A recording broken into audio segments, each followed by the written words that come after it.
नमस्कार, जय हिंद आप सभी बच्चों को। कैसे हैं आप सभी? उम्मीद करते हैं बहुत ही अच्छे होंगे और अपने अपने एग्जाम्स की तैयारी में लगे होंगे।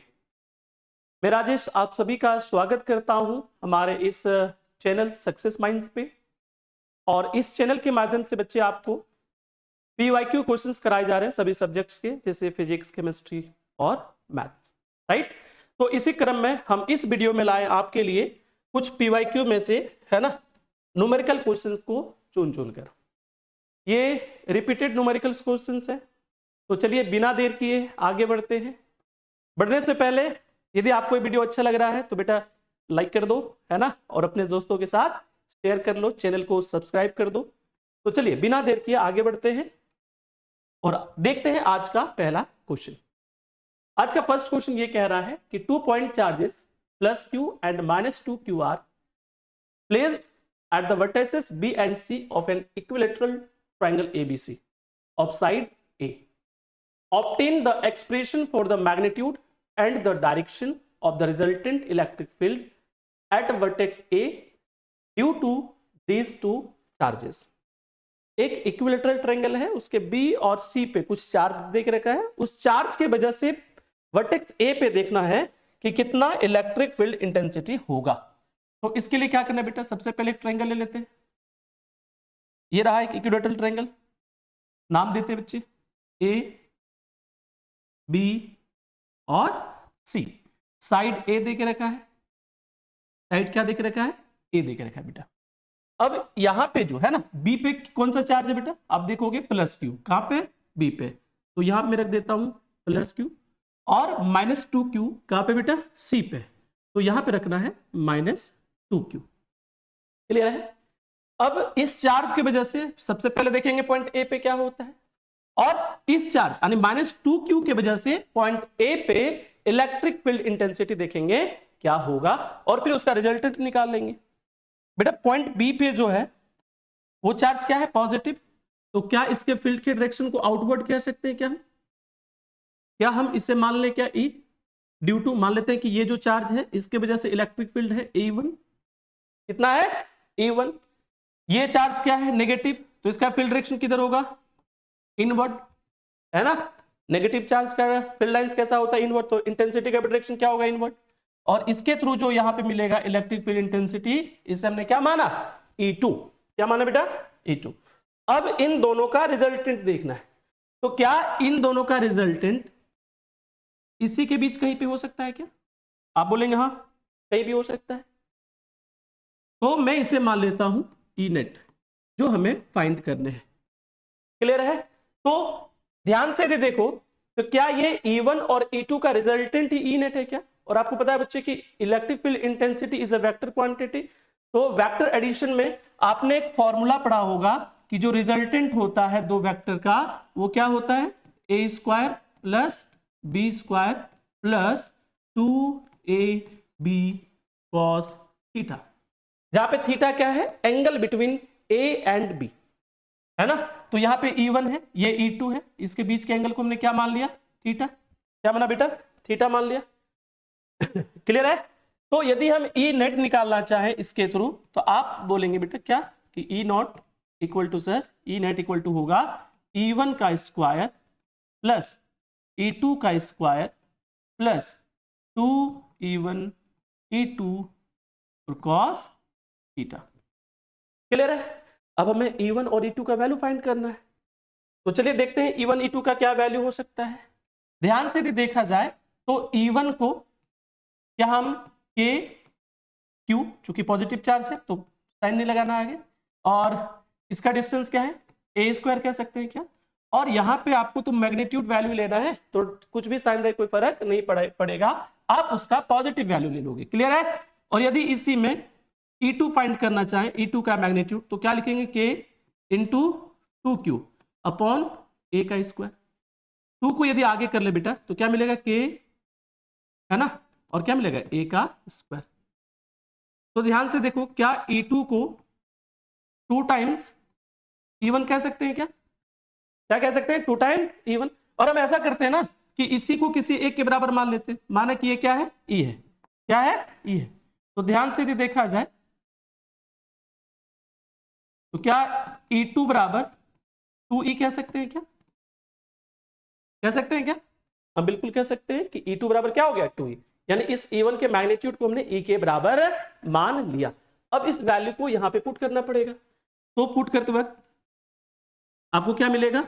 आप बोलेंगे सर E1 का वैल्यू क्या है E, तो E का स्क्वायर प्लस E2 का वैल्यू क्या है 2E, तो 2E का होल स्क्वायर प्लस 2 E1 की जगह रखेंगे बेटा E, और E2 की जगह रखेंगे क्या 2E। अब यहाँ पे cos और एंगल थीटा देखना है हमें कि इस थीटा का वैल्यू क्या होगा। ये यदि इक्विलेटरल ट्रायंगल है तो इसका हर एक एंगल कितना होगा 60 डिग्री। कितना होगा 60 डिग्री। ये 60 है तो ये लीनियर पेयर से क्या हो जाएगा 120 डिग्री। क्या हो जाएगा बच्चा 120 डिग्री, यानी थीटा का जो वैल्यू है वो मिल गया आपको 120 डिग्री। तो यहां पे क्या रखेंगे उस थीटा के वैल्यू। ध्यान से देखा जाए तो और क्या मिलेगा आपको, आप बोलेंगे सर ई स्क्वायर तो ठीक है, यहां पे क्या हो जाएगा 4E का स्क्वायर प्लस 4E स्क्वायर, और cos 120 का वैल्यू फाइंड करना है। तो क्या आप cos 120 को cos 180 माइनस 60 कह सकते हो क्या? 180 क्यों ले रहे हैं, क्योंकि 180 पे नो चेंज है ना। तो हो जाएगा क्या cos 180 minus theta minus cos theta, second quadrant में cos नेगेटिव, तो क्या वैल्यू मिलेगा minus cos 60 degree, minus cos 60 degree. ध्यानपूर्वक इसे एक बार और देखें बेटा, तो क्या मिलेगा, इसे लिख सकते हो क्या 5E का स्क्वायर और plus minus minus 4E square into cos 60 का वैल्यू कितना होता है 1/2, 2 से काटेंगे यहाँ पे जो फाइनल वैल्यू मिलेगा आपको वो मिलेगा बेटा 5E का स्क्वायर माइनस 2E का स्क्वायर। तो क्या मिलेगा बच्चे आपको 3E का स्क्वायर। क्या आप इसे E√3 कह सकते हो क्या आप इसे E√3 कह सकते हो क्या? हाँ बिल्कुल कह सकते हैं। तो चलिए अब मिल गया हमें है ना, यानी E नेट का जो वैल्यू है E नेट का जो वैल्यू है वो क्या मिला आपको E√3। यदि यहां से E का वैल्यू को पुट कर दे बेटा तो देखिए E किसके बराबर माना था हमने KQ/A² और क्या हो जाएगा √3। K का यदि वैल्यू पुट करके लिखना चाहो तो Q√3/4πε0 और क्या हो जाएगा A का स्क्वायर। ये हो गया आपका आंसर। क्लियर है ना, ये पहला क्वेश्चन हमारा क्लियर हुआ है, यानी कि यहां पे पूछा गया आपसे इलेक्ट्रिक फील्ड है ना, मैग्नीट्यूड एंड डायरेक्शन भी तो पूछ रहा है आपसे, तो हमें यहां पे क्या करना पड़ेगा डायरेक्शन भी फाइंड करना पड़ेगा। तो डायरेक्शन के लिए क्या करना पड़ता है बच्चे, तो आपने वेक्टर वाले चैप्टर में ही पढ़ा होगा कि जो रिजल्टेंट एंगल होता है, जैसे ये सपोज मान लेते हैं इसके थ्रू हमें यदि यहाँ से यहाँ पे एंगल देखना पड़े तो क्या करेंगे, यहाँ पे एक एंगल मान लेते हैं, कोई एंगल माना क्या अल्फा। तो आपको याद होगा बच्चे कि जो tan अल्फा होता है, मैं इधर लिख दे रहा हूँ फॉर्मूला, ठीक है, ये जो tan अल्फा होता है, क्या tan अल्फा होता है वो क्या होता है b sin theta by a plus b cos theta. ये क्या होता है बेटा, ये होता है रिजल्टेंट एंगल है ना। तो यहां पे यदि देखा जाए तो tan अल्फा इक्वल टू क्या होगा, तो यहाँ पे a और b किसको माने, तो अल्फा जिसके साथ सटा हुआ है इसे क्या मान लेना चाहिए, इसे मानना चाहिए a, तो ये E2 क्या हो जाएगा, ये हो जाएगा b। तो फॉर्मूला देखें तो b sin थीटा मतलब क्या बोलोगे E1 sin थीटा मतलब 180 डिग्री, थीटा का वैल्यू कितना है 180 degree, divide by E2 plus E1 और cos 180 डिग्री। क्या हो जाएगा E2 plus E1 cos 180 degree. तो देखिए अब क्या मिल रहा है बच्चे आपको tan अल्फा है, E1 का वैल्यू क्या है, बोलेंगे सर E, sin 120 का वैल्यू क्या होगा, तो sin 120 मतलब sin 60 और sin 60 का वैल्यू क्या होता है √3/2 डिवाइड बाय E2 को क्या लिख सकते हैं, E2 को लिख सकते हैं 2E, क्या लिख सकते हैं 2E प्लस E1 को क्या लिख सकते हैं, E1 को क्या लिख सकते हैं बेटा, E1 को E लिख लेंगे और cos 120 मतलब cos 60 का वैल्यू -1/2, तो ये क्या हो जाएगा -1/2। तो जगह कम है, थोड़ा सा शॉर्टकट में सॉल्व कर लेते हैं इसे। ध्यान से देखो तो ये क्या हो जाएगा 2e - e/2। तो 2 में से 1/2 जाएगा, कितना बचेगा 3/2 है ना, 3/2। और ऊपर क्या होगा, ऊपर बोलेंगे e√3 और नीचे कितना आ जाएगा बेटा, यहां पे रहेगा 2 और अगेन होगा 3/2। 2 से 2 गया बेटा, 2 से 2 कैंसिल हो गया, 2 से 2 कैंसिल हो गया। मैं इसको यहां पे सॉल्व कर रहा हूं, ठीक है, थोड़ा ध्यान से देखना। तो फाइनली जो 10 अल्फा मिलेगा वो क्या मिलेगा, यहां पे दिख रहा है ना आपको, हाँ दिख रहा होगा बिल्कुल। तो आपको मिलेगा बेटा कि √3e/2 नीचे आएगा और एक 2 ऊपर जाएगा और एक यहां बचेगा क्या 3।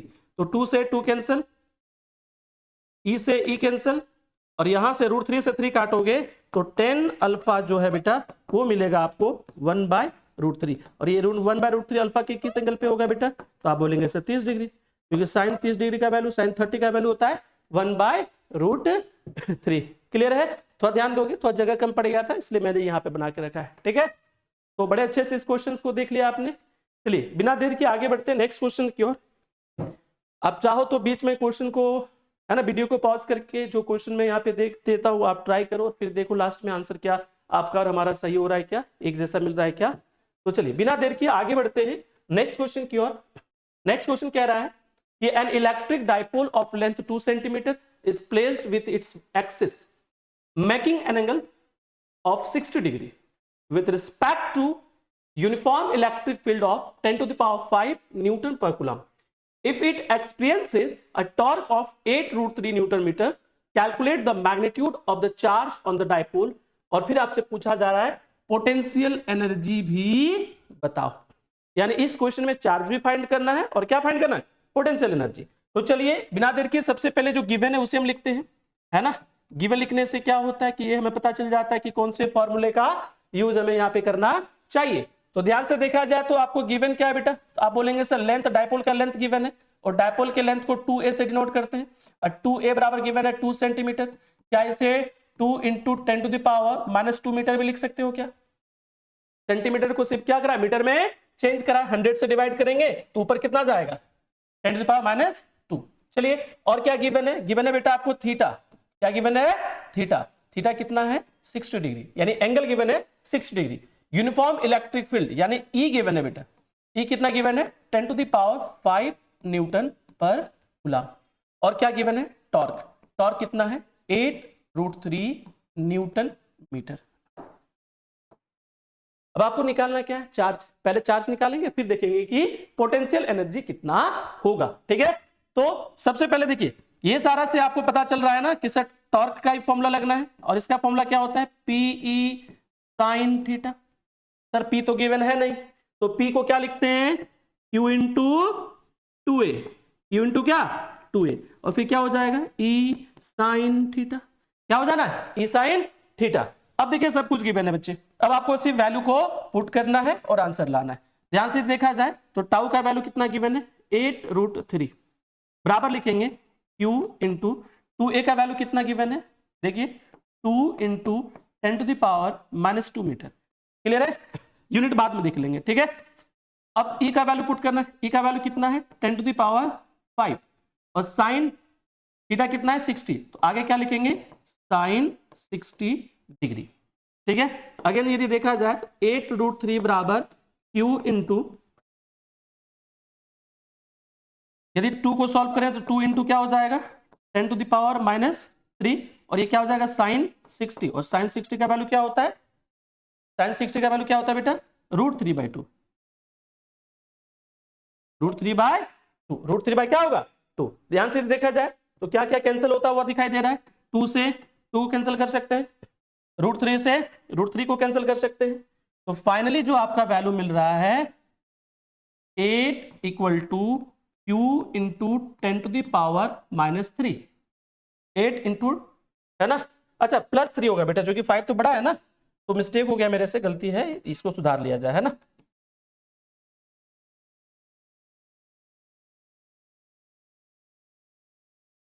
यहां पे करोगे तो ये क्या होगा +3 -5 -2 + 5 तो ये क्या हो जाएगा +3। इस वैल्यू को इधर ले आएंगे तो Q बराबर क्या मिलेगा 8 × 10⁻⁻3। चूंकि ये चार्ज है तो इसका यूनिट क्या लगाओगे, कूलम। ठीक है, कैलकुलेशन को बड़े ध्यान से देखना है। हमने यहाँ पे गलती करी थी, -2 और 5 को माइनस से लिखे, -2 + 5 करोगे क्या आएगा, 3 आएगा बच्चे। क्लियर है, पहला आंसर क्लियर है। फर्स्ट जो आपसे पूछा गया था क्या, चार्ज। दूसरा आपसे क्या पूछा जा रहा है, पोटेंशियल एनर्जी। तो पोटेंशियल एनर्जी का फॉर्मूला आपको आना चाहिए। पोटेंशियल एनर्जी का फॉर्मूला क्या होता है बच्चे, माइनस ऑफ पीई और क्या, कॉस थीटा। माइनस पीई और क्या, कॉस थीटा। तो यदि इस वैल्यू को यहां पे पुट करें, माइनस पी कॉस थीटा को, तो वैल्यू आपको मिलेगा नेगेटिव ऑफ पी। पी का वैल्यू क्या लिखोगे, Q इंटू 2a, और फिर क्या होगा E, और अगेन क्या मिलेगा बेटा आपको, कॉस, और थीटा का वैल्यू कितना है 60 डिग्री, तो क्या रखेंगे कॉस 60 डिग्री। माइनस को बाहर ही रख लेते हैं। Q का वैल्यू कितना आया, 8 इंटू 10⁻³ 2a का वैल्यू कितना है, 2 इंटू 10⁻²। E का वैल्यू कितना बच्चा, 10⁵, और cos 60 का वैल्यू कितना होगा, 1/2। तो ध्यान से देखें क्या क्या कैंसिल हो पा रहा है।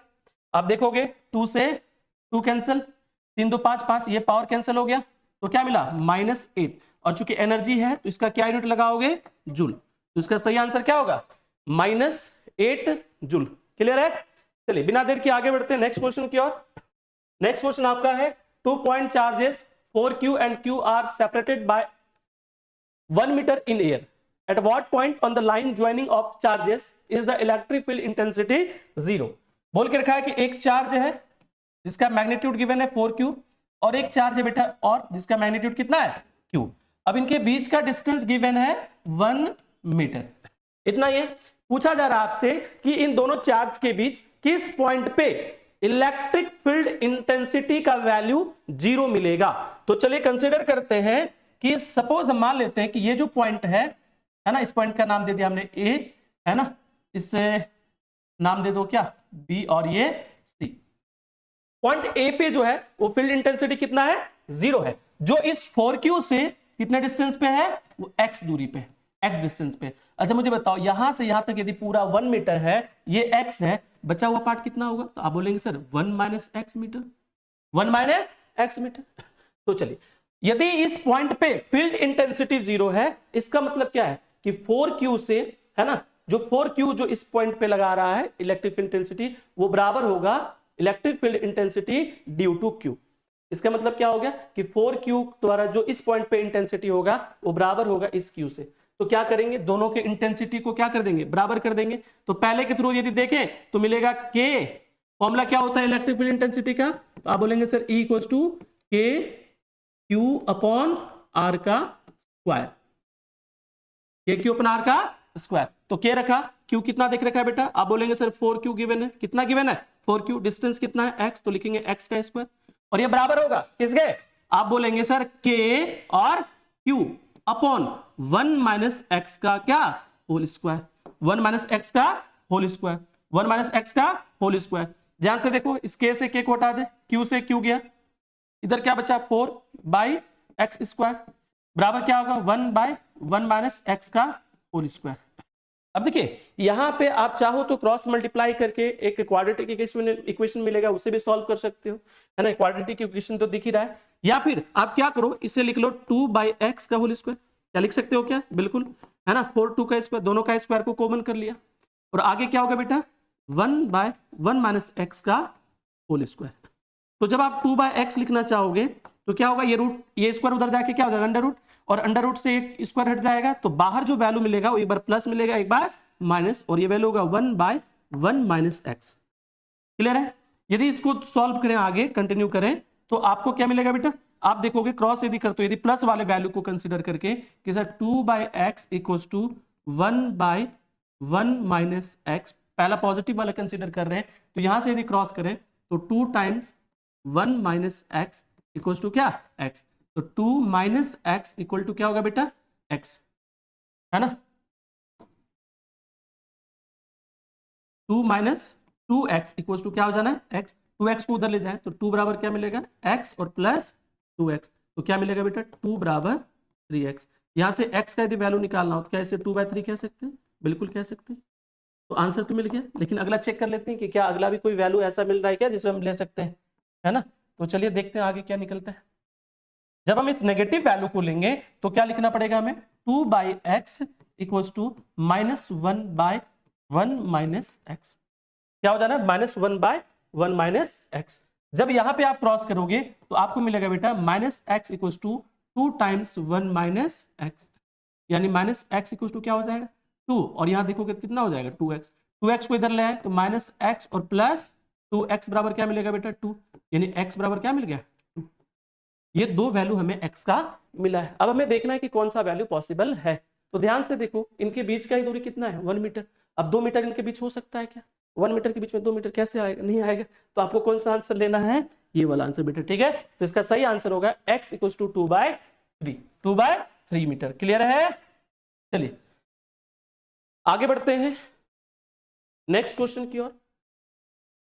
नेक्स्ट क्वेश्चन गिवन है, what is the force between two small charge pair having charge of 2 into 10 to the power minus 7 coulomb and 3 into 10 to the power minus 7 coulomb placed 30 centimeter apart in air। ये NCERT का सवाल है, कुछ NCERT के questions को भी हम लाएंगे, ठीक है।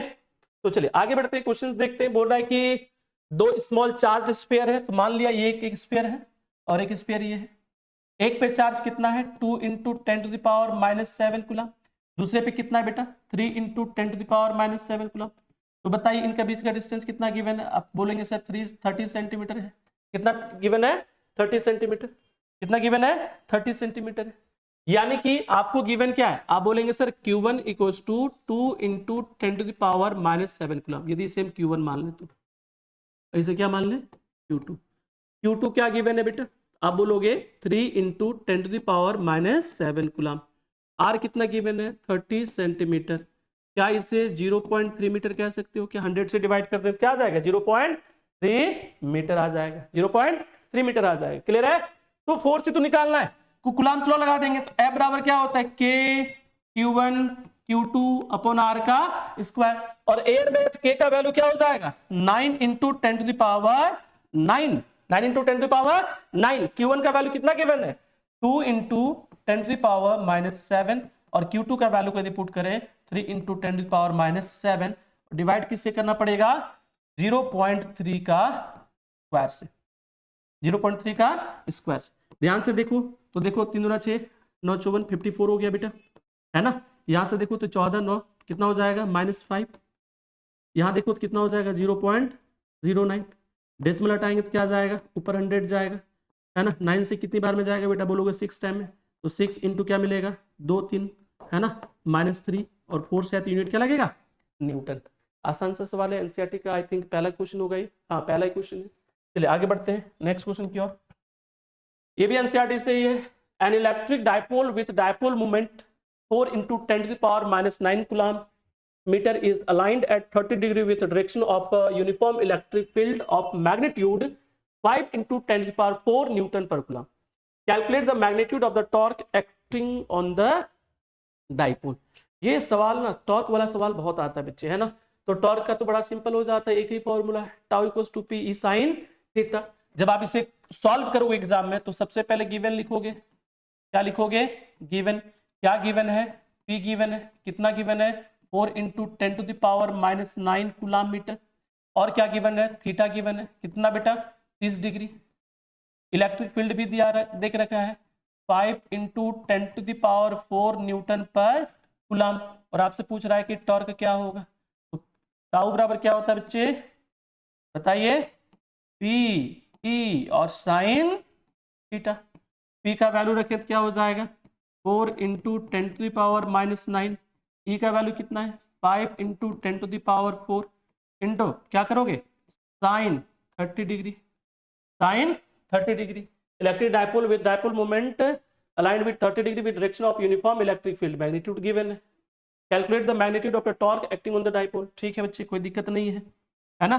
तो ध्यान से देखो ये 4 5 जा कितना हो जाएगा 20 इंटू, यहाँ से यदि सॉल्व करें तो कितना मिलेगा 10 to the power minus 5, और साइन 30 का वैल्यू कितना होता है 1/2, कितना होता है 1/2। तो 2 से ये काटोगे बेटा मिलेगा 10, यानी हो जाएगा 10 into 10 to the power minus 5, और फाइनल आंसर क्या होगा 10 to the power minus 4 ये चूंकि टॉर्क है तो इसका यूनिट क्या होगा, न्यूटन मीटर।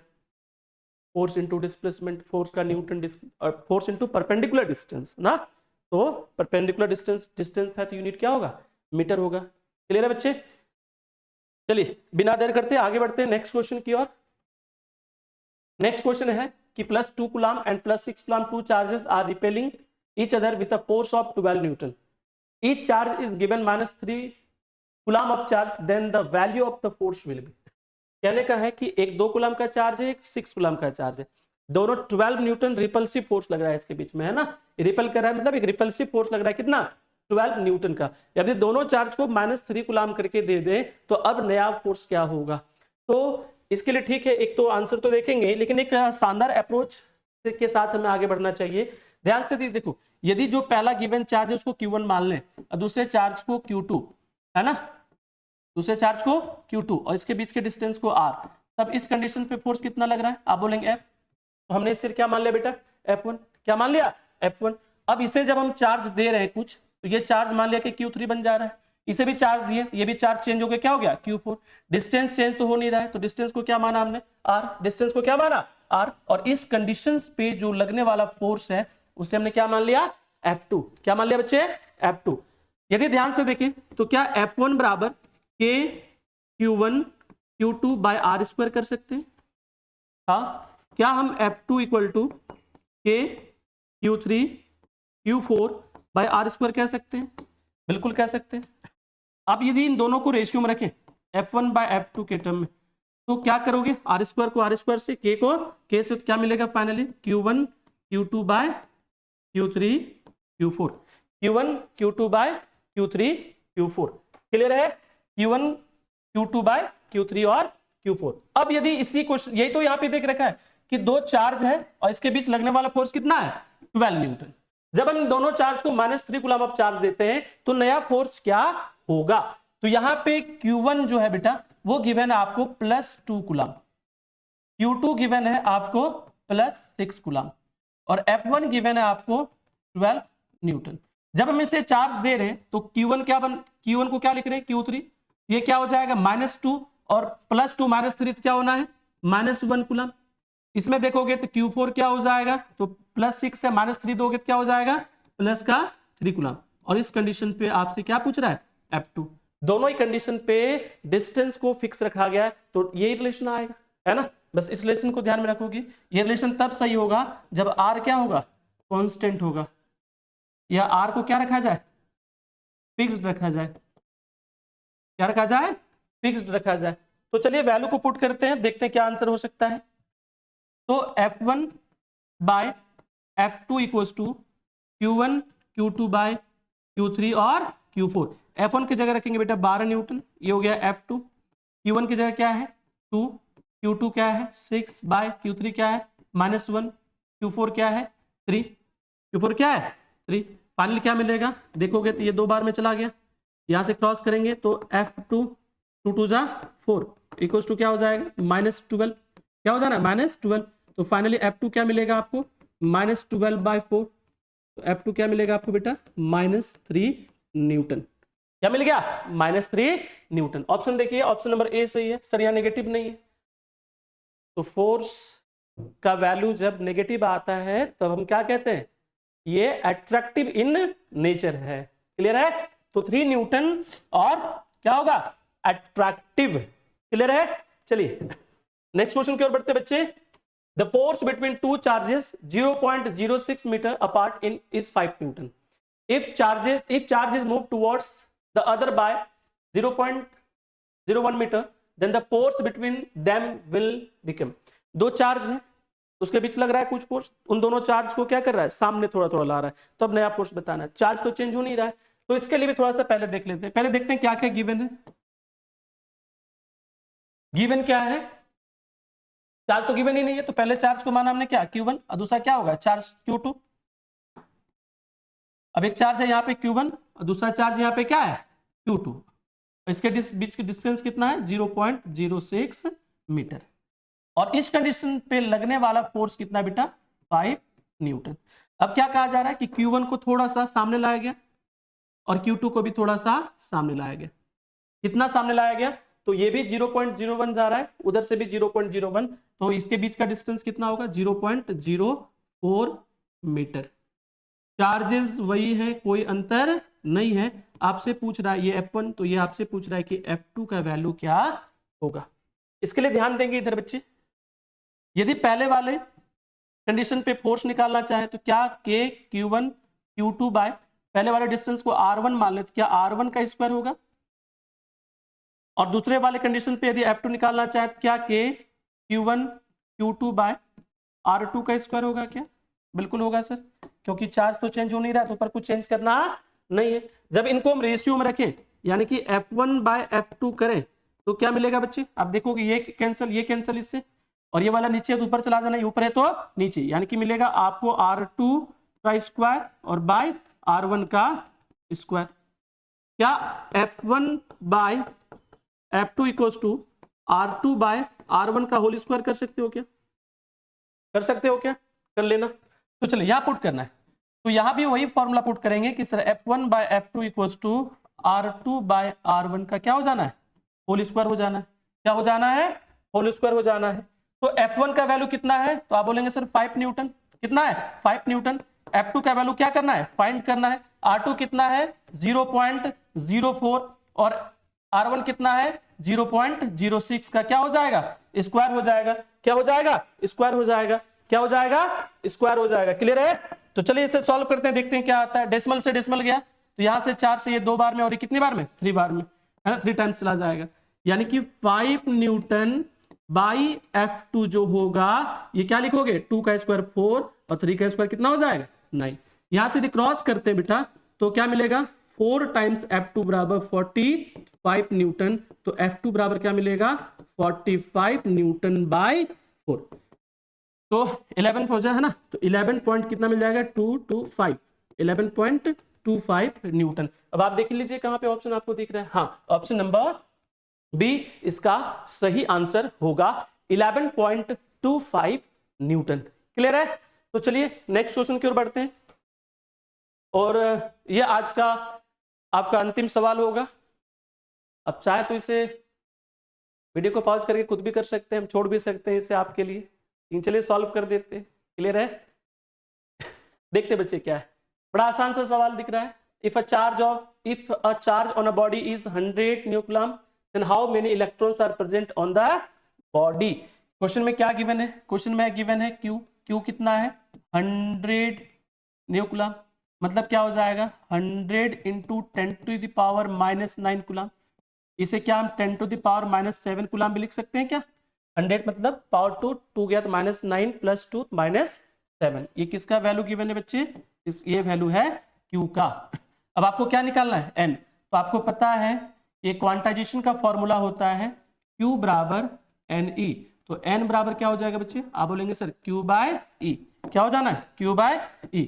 Q का वैल्यू यदि देखोगे तो कितना मिला 10⁻⁻7 डिवाइड बाय एक इलेक्ट्रॉन पे चार्ज कितना होता है 1.6 इंटू 10⁻⁻19 कूलम, तो कूलम से कूलम कैंसिल हो जाएगा, इसे ऊपर लेके जाओगे, है ना, तो यहां से डेसिमल हटाएंगे तो क्या मिलेगा 10/16 इंटू 10⁻⁻7 और प्लस क्या 19, यानी कितना मिलेगा 10/16 इंटू 10 कितना होगा, ध्यान से देखा जाए तो 12।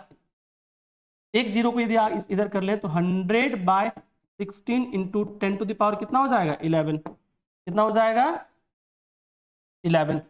क्लियर है? अब यदि n निकाल लोगे तो यदि 100 से 16 को डिवाइड करोगे तो 6 टाइम 96 यानी 6.25 इंटू 10⁻11, यानी कि इतना चार्ज के पास इतना इलेक्ट्रॉन होगा। ठीक है, तो चलिए आज के सेशन में इतना ही, मिलते हैं अगले वीडियोस में आपके लिए बहुत ही शानदार और भी सारे न्यूमेरिकल्स को लेकर। क्लियर है? सभी दोस्तों को बताइए भाई बहुत अच्छे अच्छे सवाल कराए जा रहे हैं और आपको नियमित रूप से वीडियो मिलता रहेगा।